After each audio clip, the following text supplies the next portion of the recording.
expert. Bucket List Life's mission is to help you get off the treadmill, stop Groundhog Days, hack your habits, and live a regret-free life. Because we know life's way too short not to live your bucket list life. So please welcome your host, Trav Bell, the Bucket List Guy. Hey, bucket listers, it is Trav Bell, the Bucket List Guy here. Welcome to another episode of the Bucket List Life podcast. So stoked that you could join us live on social media, wherever you're watching it from. You can comment, you can play along, you can just watch maybe later, maybe now or maybe later on. Either way, doesn't matter. Thanks a lot for tuning in. Now, on today's episode of the Bucket List Life podcast, if you don't know, a lot of what we teach within our bucket list ecosystem is about mental health. With COVID, it just made the mental health epidemic even worse.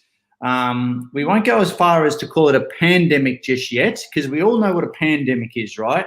But it's pretty freaking close. And I've got the Outside the Locker Room, Jake Edwards, CEO, mate, as our guest. Thanks so much for being on today. Thanks for having me, Trav. Great little intro there, mate. Quite enjoyed that. Yeah, you like that? I didn't put it together. One of my crew did. I've got another one at the end, mate. So that's even better. Makes us look good. Thanks heaps for jumping on, mate. I know you're a busy man. I always, we focus a lot on mental health. I mean, that's my driver as well for we're kind of doing the same thing, right? And anyone in the mental health space is kind of doing the same thing. We're just doing it with little niches within society. Outside the locker room, what was the lead up to you putting together the Outside the Locker Room as your non-for-profit organisation? I mean, your history in AFL, who did you play for those that don't know Australian rules footy? Yeah, so I spent 4 years at the Carlton Football Club, which is located in Victoria, not far from Melbourne City. And, mate, look, I'll give you the really quick version of it. But basically, what led me to start up the charity Outside the Locker Room is I was drafted at 17 years of age. I was the fifth player in my family to play AFL football, so it was a big part of my life growing up. 2 years into my career, I was diagnosed with depression and anxiety.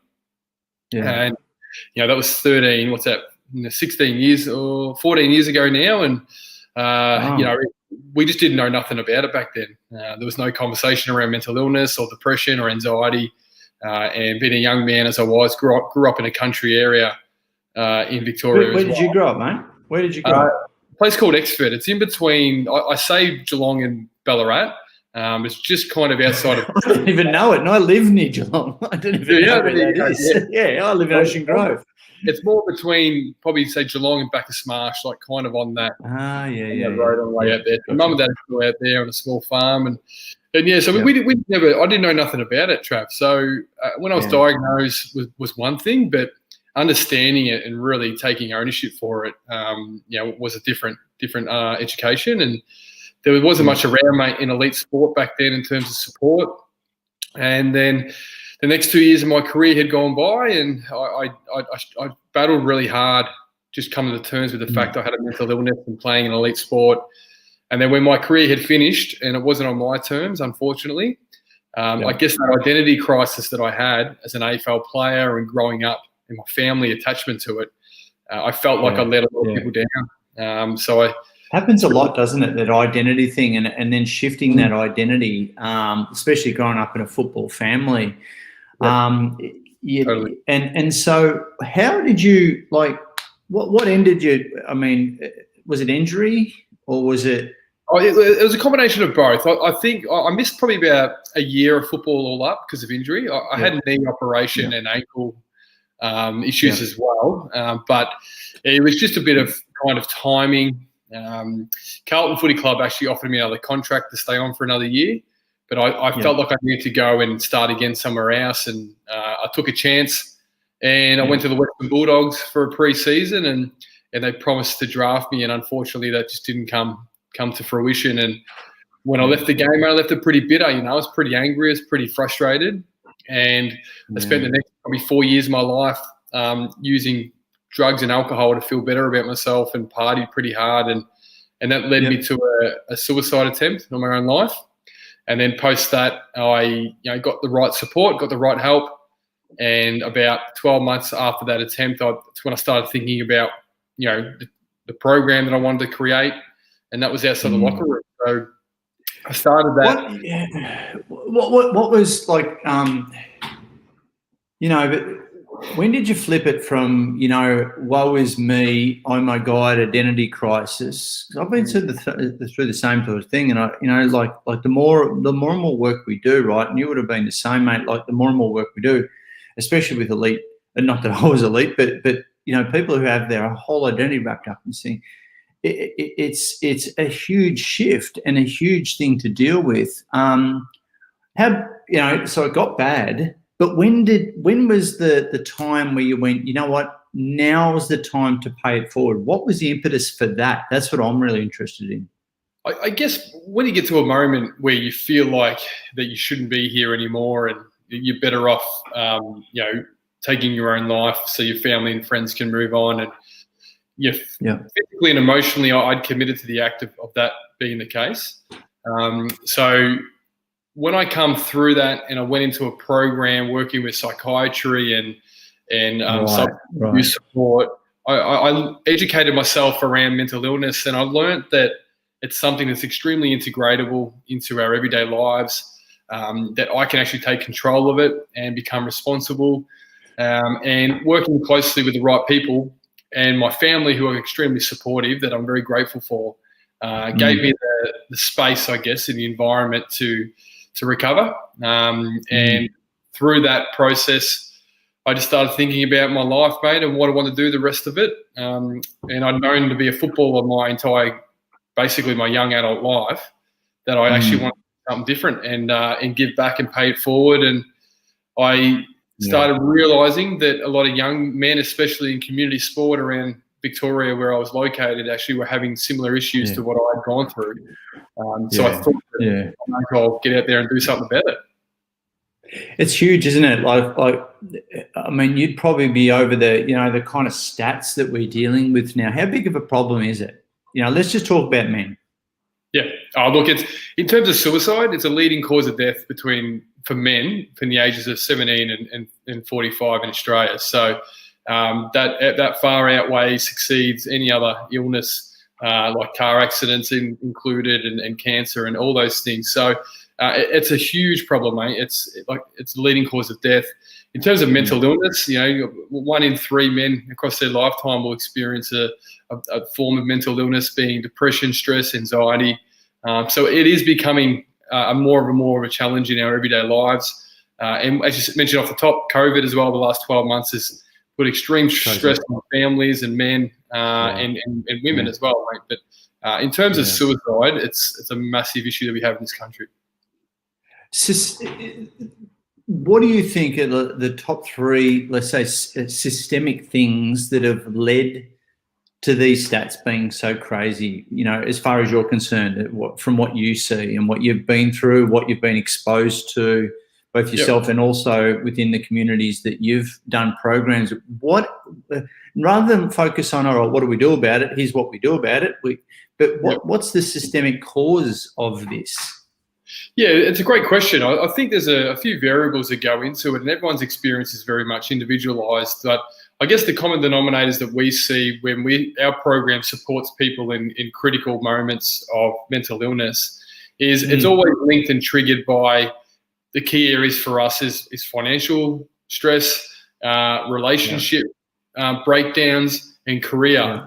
What that says to us is that there's a lack of perhaps purpose in an individual's life, and that they live it through other means, where relationships break down, alcohol and addiction becomes a problem, and then financial stress is generally the last thing that breaks down the decision making to take place. With men, generally what happens is that we tend to think extremely erratically and emotionally, and a lot of the time it's very impulse thinking. So unfortunately, when it comes to suicide, it's quick.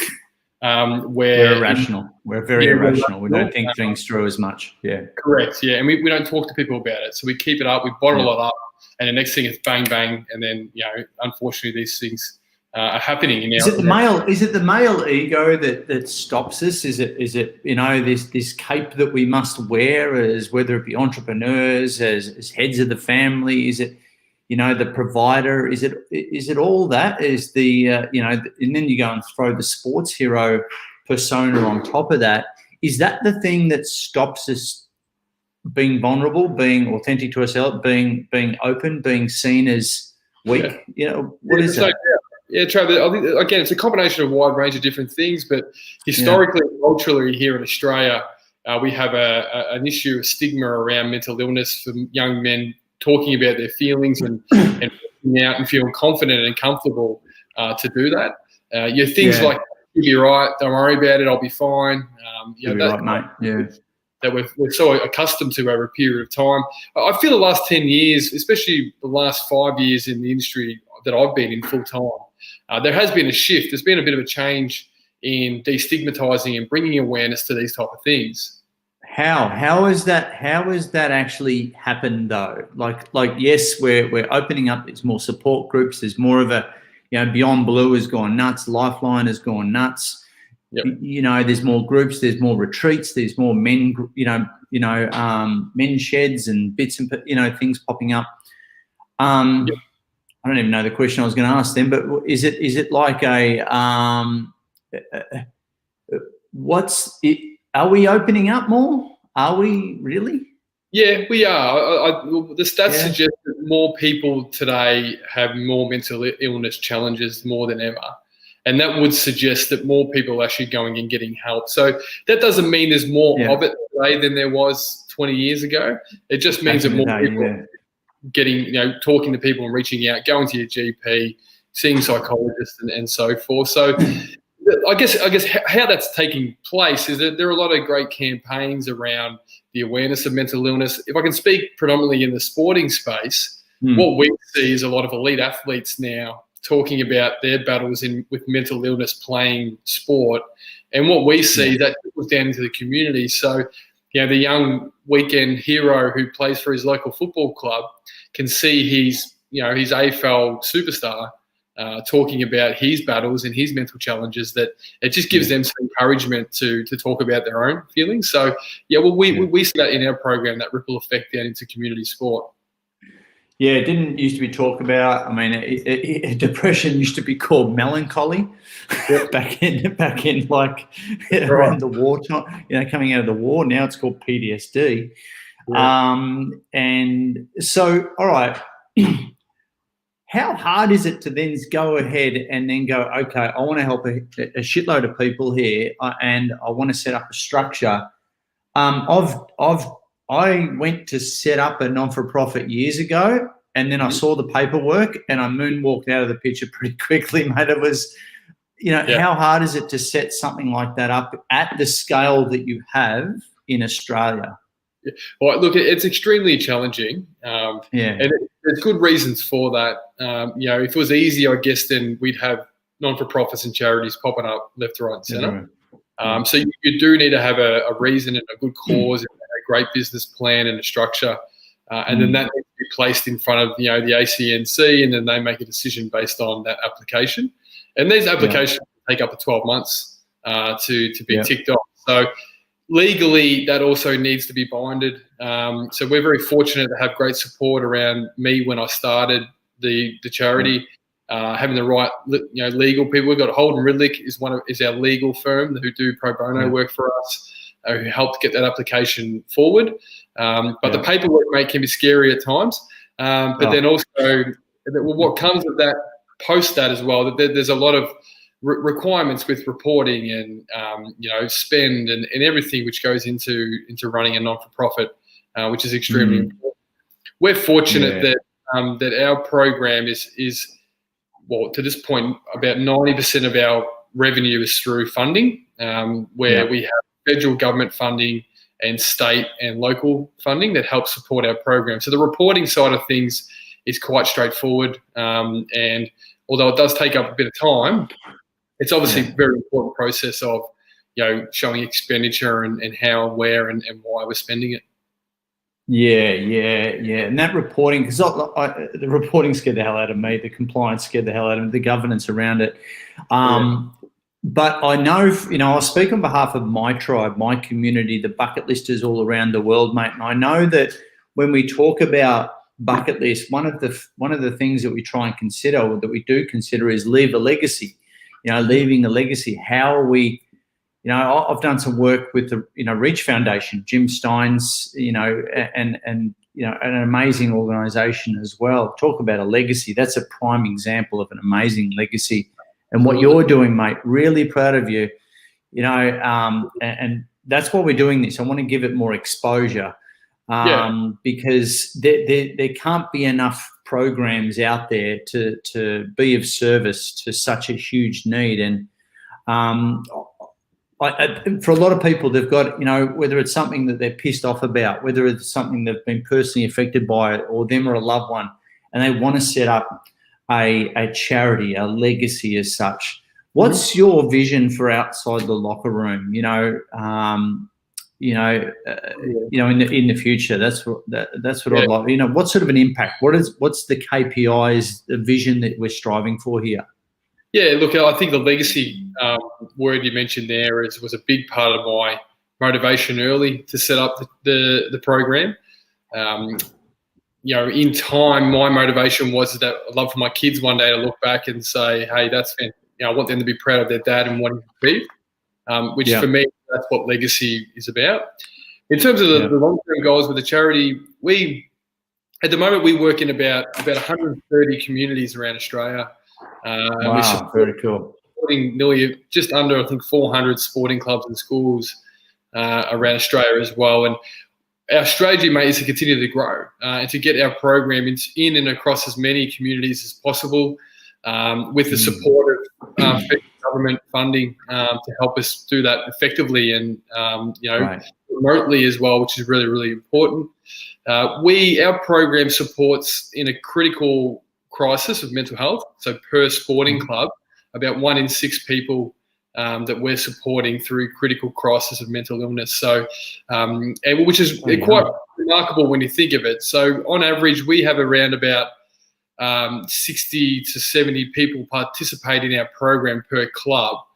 So you're looking at closer to 8 to 10 people that we're supporting per sporting club going through that's issues. Huge, isn't it? Yeah. Yeah. So we obviously want to try and grow the program, but we'd love to see those numbers declining as well. And educating our communities is really important, and it's a big focus for us over the next 5 years to get that out as far as wide as we can. Continue to develop, continue to grow, build our capacity out, our resourcing out, looking at partnering with other mental health organisations to build that resource. And we can all potentially come together and play a bigger part over the next 5 years. So we're not trying to become a Beyond Blue. We don't want to be a lifeline. No. We play the role that we play in community sport. So continue to grow that out would be number one strategy. So if someone's watching this, and they're connected to a group in the community, who's your typical kind of, I hate to use the word client, or typical group that you kind of target with your program, mate? There's probably two of them demographics. There's the participant in our program, which is we consider to be that 23-year-old male who's probably a tradie, who has either a young family or is in a relationship, and he's just one of those knockabout guys who loves playing sport on the weekends with the boys. And that's one of our demographics that we target with our education and our encouragement to open up and support. But then there's our clientele as part of our sporting clubs, which is our young parents, so male, female, that are involved in sporting clubs that are committees. Generally the mum could be a school teacher, the dad might own a small accounting business, who's involved with the local sporting club as a volunteer. But has and can see the issues in their community, but maybe at home as well with their own families around mental illness. So they take that to their sporting clubs and say, well, we need a program to come in and help us because we're not the experts. So they outsource outside the locker room, for example, to come in and educate and support their players. So there's a committee level volunteer, and then there's that participant who's like a tradie, anywhere from 17 to 4 years of age. There's not many of them. Wow, you got a big mission ahead of you, man. I love. I'll just bring up this comment from Scotty, who's a mate of mine down here in Ocean Grove. He's actually just in relation to what we're talking about here. He's just produced a book called "Man Up, Man Down." Had his own battles. Scotty and I went to school together. Has had his own battles with mental health as well. So be getting Scotty on the show soon too. And he's just released a book. Really, he's an artist, and he's just put together this amazing book, mate. So maybe Scotty, you need to reach out to each other and show the love, because we're all on the same mission here, just doing it in a different way. So thanks for playing there too, Scotty. Mate, so right now you've got what do you got at a typical program? Just in brief, how does that kind of run? Is it over like a night, or is it over a series of nights or sessions? What does a typical program look like? Yeah, so our program for community sport is it's welfare and education. So the first component that we offer is we have a free app that people can download on their phones. Right. What's it called? It's just called Outside the Locker Room. Yep. Okay, cool. Check it out. And what it does is that it takes people through a screening survey that identifies where they're at with their mental health at this point in time. Right. The system's smart enough to identify high risk. And then, and then our welfare team gets sent the information about that person, and then we then follow them up the next few days just to check in and see if they're all right. So we're becoming more proactive around the information they're giving us via the app, which is terrific. And that, well, people can actually reach out at any time and message our team if they want to have a conversation with anyone about their own mental illness. That's the one. Yep, the top one there. Yeah, there you go. There you go. How good am I going with this reverse fucking camera? I know, right? Well, there it is, guys, outside the locker room. So you got two here. What's the difference there? Yes, the one underneath is our workplace. We have an employee program as well. Sweet. So we onload that to Energy Australia is our biggest client. So we work very closely with them in a couple of sites around Victoria. So we're building that out as well as part of our workplace program. But that's the same sort of app, but it's skinned differently for the corporate market. And so that's a component of our program. So we offer ongoing care if needed. Yeah. And then the education program is we run 2 visits per sporting club per year. The first one is around mental health education, and the next one is generally more, the clubs get to pick which one, but we do drugs and alcohol, gambling, community domestic violence, and different areas that they can pick from. But more often it's drugs and alcohol. And the way that we run that is that we run a facilitator training program where at the moment we have close to, I think, 70 trained facilitators around Australia that partake in a 4-day course in becoming that you guys put on. Yep, that we put on. Yeah, so fantastic. How do you qualify to do something like that with you? Yeah, so you keep an eye on our socials. We do an intake in estates we operate out of maybe twice a year, and you can jump on our website and you fill in the form to become one, so it's casual employment. So we pay our facilitators to go out and run our program. We put a lot of time and training into that. And those people, it's like people like you and I, mate, just community people who have a passion for giving back and want to get involved and share a story, but also educational content. That's our facilitator program. But to support that, we have what we call a welfare champion program, where we have local community counsellors and social workers and psychologists actually go out and join our sessions to give that clinical advice and support around our content on the night. So Yeah. So I was going to say, like this, you got to tread carefully, don't you? Because you could be out there triggering the shit out of people. That's right. Right. Yes. So that's the best way I can describe it. is because and I get that to a little extent sometimes when I do talks. And it has to be, you got to tread carefully, because you don't know who's in the room. You don't know, how it could affect people, the information. So how have you built that sort of security around that, that support system? Yep. When it gets heavy, let's just call it that. So, well, the app is one part. So when they download the app, we identify that. But that's why we don't run an education session anywhere around Australia unless we have a local counsellor or psychologist in the room on the night. Very cool. Very cool. We introduce them to the sporting club, who they are, where they're located, what their role is on the night. And any content that comes up that's clinical based, they're the person in the room that supports that conversation. If anyone before, during, or after the session wants to come up and have a chat, then we make that available for them. But if anyone is triggered during the education session, then we can ask them to stand up and remove themselves with the counsellor and have a chat during the session. So it's kind of on-site care if someone is triggered. I love that. But then as part of that care process is there's obviously reporting side of that. So if someone is triggered, if someone does show signs of challenges, then our welfare champions within 24 hours have to fill in an online report form. Incident report kind of thing. Report, so, and then that gets forwarded to our welfare department, who then follow that up to make sure that they're doing okay. So there's a process there, and believe me, we've implemented that about 3 years ago. Because early on, that was one of the things we were identifying. Like when I was going out and running and doing by myself, the session would finish at 8 o'clock, but I'd be there till 9:30 at night waiting to talk to people. So we have to make it better, and that's what we've done now, which is good. And then we also make sporting club information. There's resources around the club to remind people of what's available.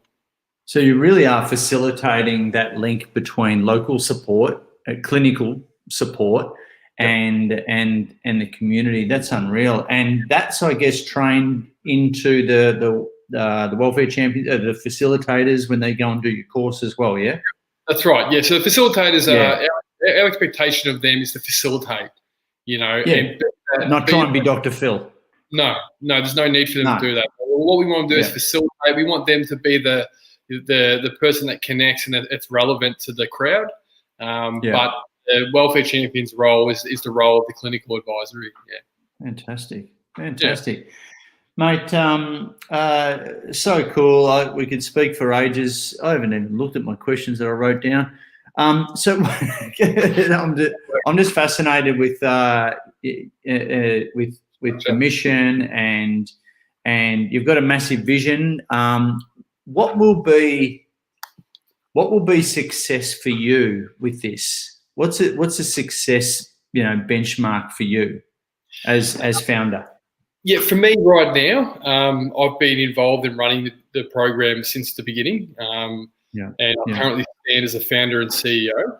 I think there comes a time in every organisation when founders step aside from a CEO role, and that was certainly for me a goal for me and an aim for me is I'll step away at the right time when the charity is financially secure for a period of time. So that's what success will look like for me, ensuring that I can step away when the charity is good to go for 3 to 5 year period financially, and I'm hoping that can take place potentially over the next 12 months. Being involved from day one to getting to where it is right now, what has happened is the charity has actually outgrown to a point my expertise, and it's ready at some point over the next 12 months for new professional and a fresh. I'm absolutely always going to be involved as a board member, but also probably as a different role to focus on the fundraising component and the partnership stuff, which is something I really, really enjoy. So for me, I think success looks like when I know I can step away, knowing that I've left it in the best possible position that it can be in the best possible hands. But I'll only do that when the timing's right and things are ready. And does everything else that's going on in your life right now, mate, does that add good publicity to the charity? Has it been adding good publicity, to the charity? Because when I caught up with you down at Ocean Grove, it was you said that was helping. So it is, mate. Yeah. So basically, it brought more eyes onto it, which that was one of the byproducts that that's so cool. As a board, we decided that is an opportunity to put myself out there and see where we'd go. And got a potential big opportunity with a large corporate at this time as a sponsorship, which will support our program financially, which wouldn't have come if things weren't happening the way they are now. So it's been great. We've had more people reach out wanting to volunteer and wanting to fundraise than we've ever had before. So that's only a positive. And more, we're getting in Victoria alone, mate, upwards of around 5 or 6 sporting clubs a day looking to engage with our program. So it's been really good. So being on a show isn't that bad after all, as far as pushing the mission forward. And I love that. And you can only hope that it is helping, not hindering. The great cause, and it obviously is, mate. And I'm really, really proud of you. And as far as making impacts, especially on young men, that's what it's all about. So, mate, I just thanks. Look, thanks so much for being on the Bucket List Live podcast, mate. I've got one more question for you. Yep. I ask every guest this. It is no, it is. Well, what's on your bucket list? What are the top 3 things on your bucket list, mate? It's actually. I didn't ask you that. I actually ask everyone that normally on every as the first question. I just completely forgot about it. Anyway, stuff it. That's all right. There's a couple of things. Me and my new partner and I, we've got some goals there. Me personally, I want to get to Europe. Like I haven't been to Europe and being travelled around there. I like to do that properly. That's definitely on the bucket list. Doing Europe as a 21-year-old backpacker versus as a grown-up. That's right. Different. Very, very, very different. So, that'll take place hopefully when COVID, sorts itself out. We can travel a little bit more. But another bucket list thing is that we'd love to actually jump in a camper van and go around Australia. For very cool. Anywhere from 8 to 12 months and see it, do it properly. I'd love to do that as well. It's a lot of travel stuff for me. Yeah. Plus, outside the locker room is a legacy. What's been 3 big bucket list items that, if you had a bucket list all the way along that you've ticked off already? Well, there's the AFL career. Obviously, that would be one of the biggest ones. I've had an opportunity twice to go to South Africa, and one of the things that I got to do last time was actually volunteer at a lion park over in South Africa, and offer my time for up to a couple of weeks looking after lion cubs, and that was something Did you do that near Victoria Falls? No, we didn't. No. It was in Johannesburg. It's a place called Blodderstrom, I think it's called. Right. That's the actual suburb, if you want to call it, where we were. Yeah. It's called the Lion Park Safari, the place it's called. Yeah. And they orphan cubs and bring them in because otherwise they'd end up dying out in the field. So they bring them in. So that was one thing, mate. And another bucket list thing, I got to travel from Perth to Karratha in a caravan for the charity and raise awareness and funds for that. That was on my list. And I got to do that with Dipper last year. People find it on Channel 7. They did a segment on it, and that was something that I planned to do 2 years out from that actually happening. So, again, a lot of it is all travel stuff, but except for the AFL career, obviously. Yeah, awesome. So going on a reality TV show is actually on a lot of other people's bucket list, but maybe not. Yeah, well, I can't. Can you recommend? We've had a lot of people over the years like put on their bucket list and go and do it, like be on a game show. They want to be on a game show and like win some coin, and yeah, it's quite random what people want to do in their lives. Hey, no judgment whatsoever. Absolutely. Last question, man, is imagine a stadium full of people, right? Mm-hmm. And you've got a big raised stage at the front and a big booming microphone, big loudspeakers. What would you love to say through that big booming microphone, and who would you love to have in the audience? Who do you choose to have in the audience? Oh, geez. I have to speak about presently where I am right now, because for me, if I got asked this question 2 weeks from now, it'd probably change again. I've just started doing what we call breath work with a breath work coach. It's been incredible, life-changing for me in the one session I've done already. Wow. Why did you go for that? Well, it was recommended, and it was I've with everything that's going on in my life, has been the last 6 to 12 months. I needed to take time, mate, to release some trauma, and the best way to do it. And I couldn't recommend it any more for people to do breath work and do it through guided breath work. And through that, you're going full Wim Hof thing, or you? Yeah, the full thing, mate. Yeah, the full thing, and it's guided, and it's she has her own technique and coaches you through it, but it's very similar. That kind of concept around that, cool. And it's incredible. But what I've learned is just about the need, really, mate. And what I would say is for people to really start from the bottom of loving yourself. You know, as silly as that might sound, for someone like perceive that I've done a lot. I do have a lot of trauma attached to my life, and at times I've done a lot, and I continue to do a lot for a lot of other people, and I've probably neglected my own love at times. And so I'm on the journey right now of reconnecting with that. So I would encourage people to explore what it means to love yourself and be happy with that. And the people that I would have in the crowd, mate, anyone and everyone who wants to listen. I just think it's such an important message. I mean, it'd be pretty easy for me to say family and friends and everyone like that, but I'd probably love my 14-year-old self to be in that crowd. Yeah. Mate, we've got Lynn McTavish there. Hey, Lynn, great message, thank you. So we're hitting the mark here, buddy.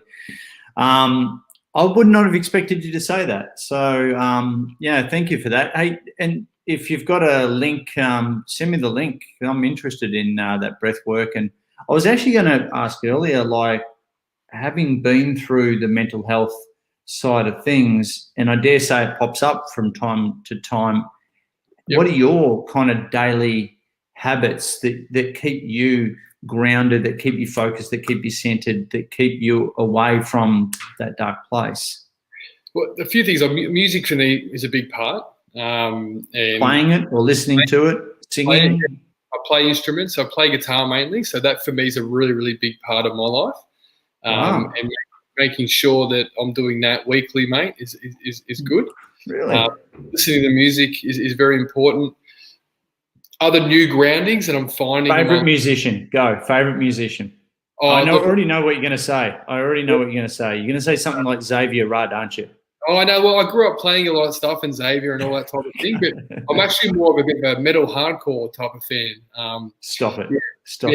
Yeah. So probably the best band would be Amity Affliction, but I grew up listening to bands like Blink-182 and all that type of stuff. So yeah. A bit of a mix of all. So a couple of things I'm learning of late. My lifestyle the last couple of weeks, due to my relationship, it's changed, and I'm in a different space now, and living where I live, like just getting to the beach often and daily, mate, has been a big thing for me. starting this breathwork stuff is something I'm going to really invest into on as much as I possibly can. But health and fitness is a big thing. So eating the right food most of the time, getting out and staying active every day, if not every couple of days. And then also family and friends. You know, my tight network of friends is really tight. I've got literally 3 best mates, and I've got my brothers and their families and my mum and dad. So connecting with them and having the right advice around you is really important as well. Yeah, I love it. And I guess, you know, it's funny, isn't it? Outside of sport, you know, getting that habit of food, you know, of nutrition and exercise just for your own energy and your own mental health is so important. Out of that, you know, and creating your own routines, habits, rituals, structure is that's why a lot of you see. I think every pack of riders going down Beach Road in Melbourne, there's an ex-AFL footy player in each one. You know, it's so true. Well, one of the things that I lost and I missed the most when I left the game was that structure and that routine, and that's something I've strived towards and craved my entire life, and even now, you know, I have my daily routine of work, what I need to do, and then I've got my personal things as well, which even the last few weeks, even that's changed so much, and being open to adaptable ways of living and rolling with things, being fluid, taking new things on. I think it's really important to be like that. Yeah. So going on a reality TV show, good or bad for mental health, mate? I can't answer that, mate, unfortunately. No, don't. I wish I could, but the lady who I work with from Breathwork, her name is Nicola Lay. I've got the website here. It's just www.nicolalay.com. Laye. Yeah, so you jump on there and check her work out.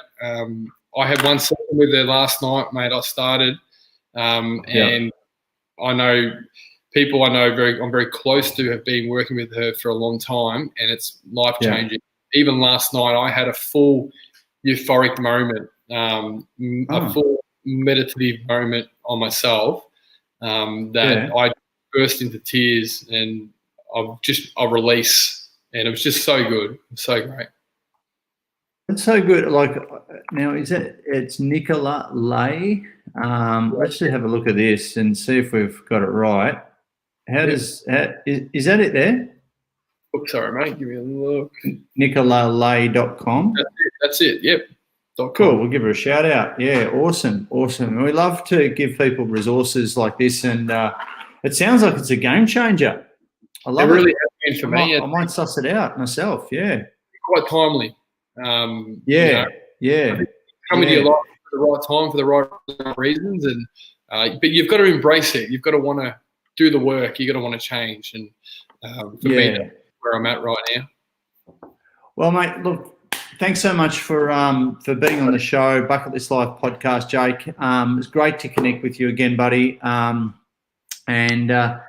You're up in Queensland these days, in a great part of the world, reconnecting with the ocean, in obviously a happy place. Mate, I know your schedule's crazy at the moment. Thanks so much, and just thanks for staying the course on behalf of men out there, young men especially, staying the course and blowing up this charity, mate. This is a legacy that I'm sure you're proud of. Everyone around that around you that is proud of too, and I'm sure that you're changing lives every day, mate. So really, really appreciate you being on the show, buddy. Thanks, Trav. Appreciate it, mate. Good on you. No worries, guys. Thanks so much for tuning into the Bucket List Live podcast with Jake Edwards, CEO of Outside the Locker Room. Big mission, big vision. Already got a hell of a groundwork laid. Check it out. And I know that you're connected with a group that one of the groups that Jake mentioned earlier. So, guys, once again, thanks. Leave a comment, subscribe, like, tweet, whatever else, share, whatever you do on. Don't do a TikTok dance. We're not doing that yet. We probably will next week. But look, connect, give us your feedback. And until next time, thanks a lot for being on the Bucket List Life podcast with us, guys. So let's sign off for now. See you next time. Thanks so much for listening to the Bucket List Life podcast with the world's #1 bucket list expert, Trav Bell. For more great content, go to www.thebucketlistguy.com.